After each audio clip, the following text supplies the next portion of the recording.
Yo, what's up guys? It's your boy Bernie here, bringing you yet another video here on the channel, giving the latest NBA news and rumors and also basketball opinions. And before we get started on to today's video talking about my opinions on the WNBA and my honest review of them, go and hit the subscribe button if you're new to the channel. Guys, we're on our way to 1K, so go and hit that subscribe button so we can get there a lot faster. I'm hoping to get there in the next couple months, so let's get there real quick. But right now, like I said, my honest review of the WNBA. So after I made the Skylar Diggins video talking about Harrison Barnes and LeBron James, I thought it was a little hypocritical of me for not actually going to a game and not experiencing the emotion and the whole atmosphere of it. So I said, you know what?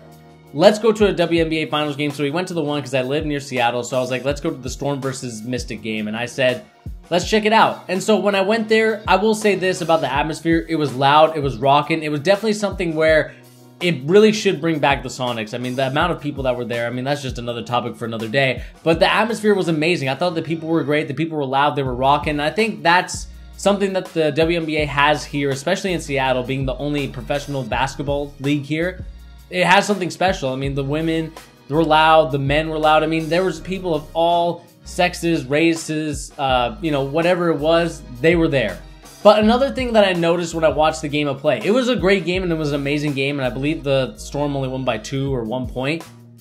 The thing with it, though, is the fact that the play itself, it felt very high school basketball-like. And that's nothing wrong with it. There's nothing wrong with, you know, comparing it to high school basketball. I think high school basketball is amazing, and I coach high school basketball, so why would I hate it? It just gave up that vibe because there was a lot of times where shots should have gone in, but they didn't. There was just a lot of situations like that. But like I said, the women played their heart out, and there was a lot of emotion on the court. I mean, you could see it in Sue Bird's face. This game, I think, gets a little bit of a negative connotation to it just because everyone just makes fun of the WNBA women and the league itself, and, you know, you're saying, why are you wasting your money going to it?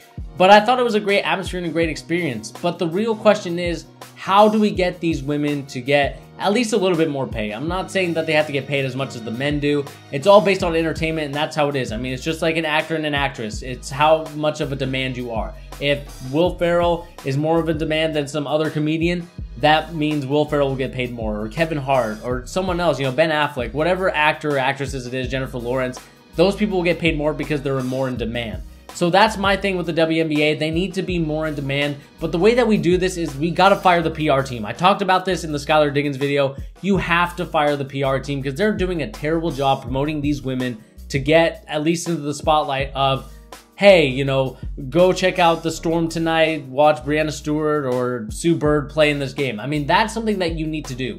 You can't just be like, yeah, go check out the game on ESPN. No, you have to be assertive and kind of have a better marketing strategy, and I think that's what the WNBA is really lacking.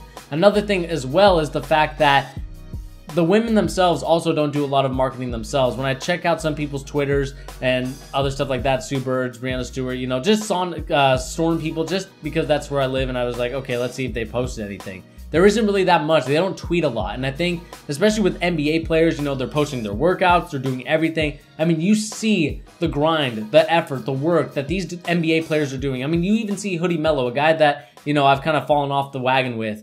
He's, you know, posting videos, posting pictures. So that means people are talking about him, and that means his popularity will be even higher, and people will potentially buy his jerseys, you know, now that he's a Houston Rocket, or, you know, I'm not sure if they're going to sell Atlanta Hawks Carmelo ones, but that's just the kind of vibe I get as well. These women have to do a better job. Another thing that someone brought up in the comment section of that video that I posted earlier was the fact that a lot of women don't support WNBA games. I mean, we don't see a Beyonce wear a, you know, a Sparks jersey or a Mystics jersey. We don't see any of these women supporting their own women. The women, I think, in my opinion, have to be there to kind of say, you know what, let's support our own. Let's say Nicki Minaj or Beyonce or whatever, you know, an actress like Jennifer Lawrence, you know, go to the games, you know, be supportive, be loud.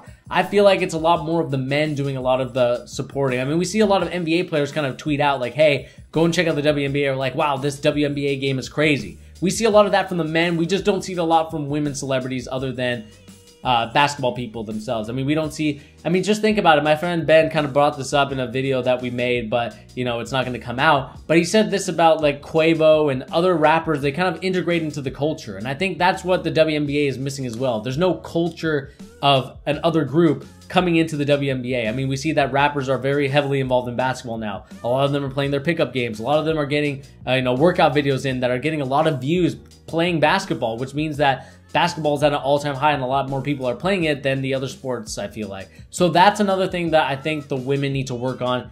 Not the women themselves, but just have women support. Have people from different cultures come in and help you out. I think that'll be one way to get the WNBA's popularity up and even the revenue and the profits. I mean, we know that they don't post their profits and the NBA and ESPN kind of give them money.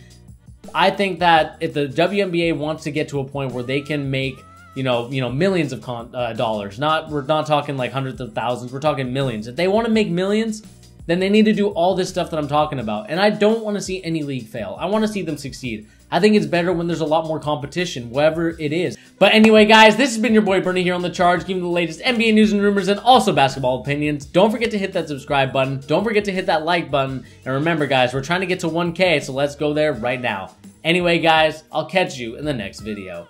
Peace.